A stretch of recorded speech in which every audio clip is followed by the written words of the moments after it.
my fellow Nigerians, gentlemen of the press release, our story, the history behind our struggle. Thank you for your presence here today. We are at the turning point and a pivotal resolution of the long-drawn legal battle for the soul of our great party, Labour Party. It is important we make this preamble in order to disabuse the mind of people who may see our struggle as a means of destabilizing our great party, Labour Party. 2024, prior to the National Convention, at a National Working Committee meeting in Abuja, the Nigerian Labour Congress requested for 10 million membership cards from the leadership of the Labour Party for her members across the country. The National Chairman then, Barrister Dan Wanyanwu, refused. He did not refuse because he didn't want to give them, but he said to them, since you have people at all the wards, local governments, and the states, in all 36 states, including FCT, that the best thing to do and the constitutional thing to do is that you direct your members to the wards to the Labour Party offices in the ward, local government, and state, and obtain their membership card. He asked the NLC and her members to join party at their various wards. This issue lingered until 2014 convention of the party in Akure, Ondo State. The convention was held on the 11th October 2014. It was presided over by Barrister Dan Wanyanwu. The leadership of the Nigerian Labour Congress, led by Comrade Abdulwahid Umar, boycotted the convention. Attached the list of National Working Committee members of 2014 is hereby attached. Is in this inside this paper. 2015, on the 7th December 2015, at the Fen Hotel, Lokoja, Kogi State, at a National Working Committee meeting, 3 items were discussed. Number 1, Ali Abasha, 3rd term in office. 2, Kayode Ajulo Kayode Ajulo's abuse of office. 3, Clement Ojukwu defrauding 3 members of the National Working Committee, namely Callistus Okafor, Sunday Okeke, and Ebere Ifendo. Ali Abasha voluntarily left the National Working Committee meeting and subsequently left the party.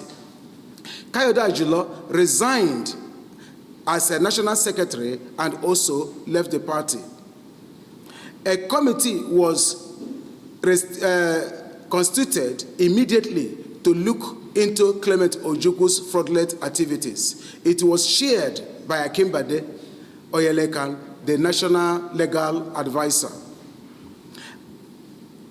After appearing before the disciplinary committee, Clement Ojukwu was found guilty of defrauding the 3 members of the National Working Committee.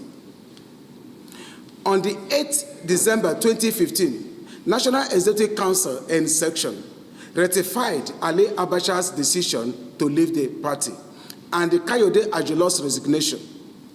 The Deputy National Secretary, Barrister Julius Abure, was elevated to acting National Secretary, pending when the substantive National Secretary will be elected. Gentlemen of the press, I want you to note this. Julius Abure, as of this day, was Assistant Secretary. And we're supposed to have a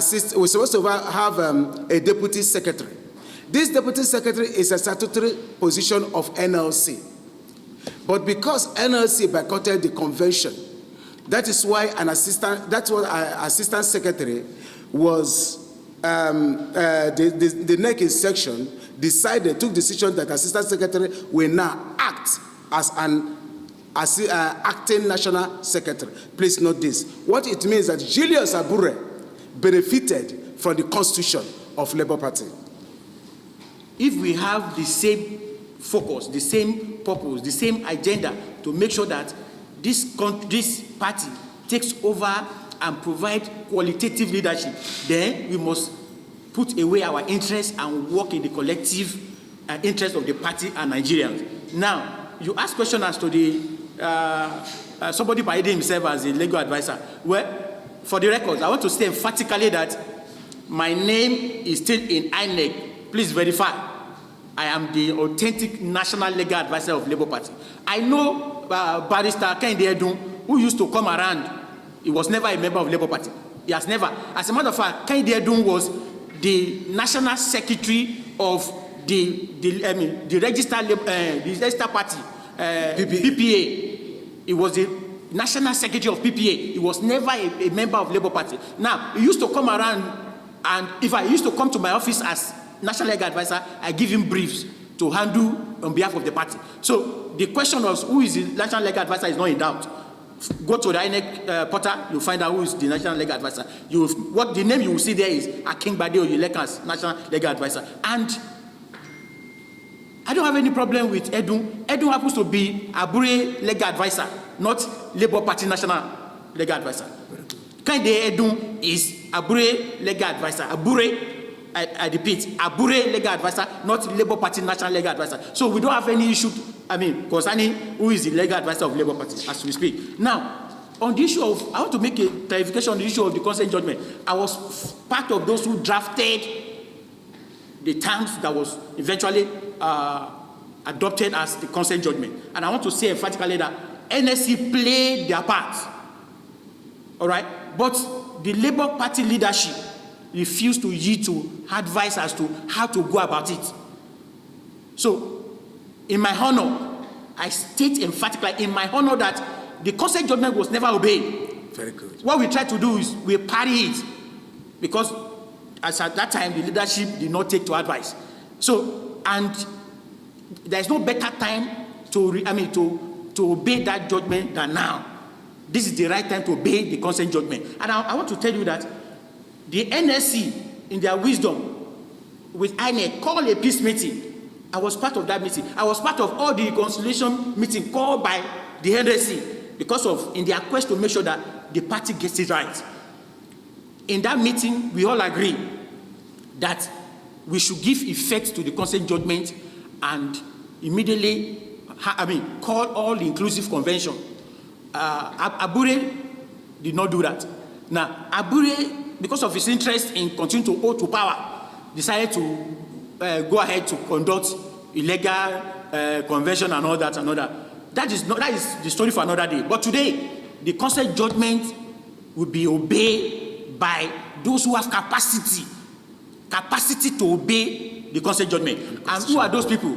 Those people who are the offshoot of the convention in Akure are the beneficiary of the consent judgment, in which Abure happens to be part of them. Abure is also part of them. And I want to thank Chief Callistus Okafor, who extended an invitation to everybody.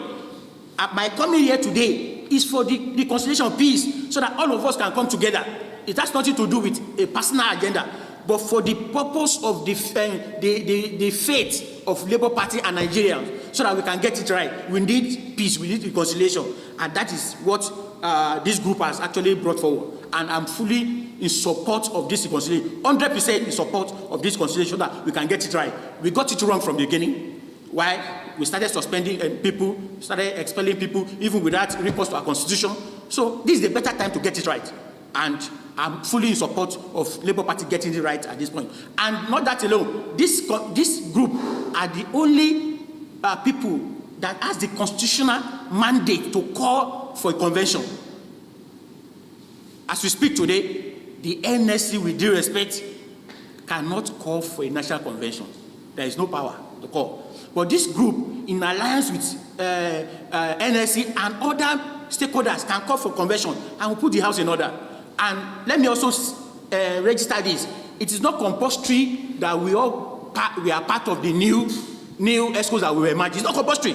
But the most important thing is we must get it right. And so allow other people to pilot the affairs of the party. So that is my take on that.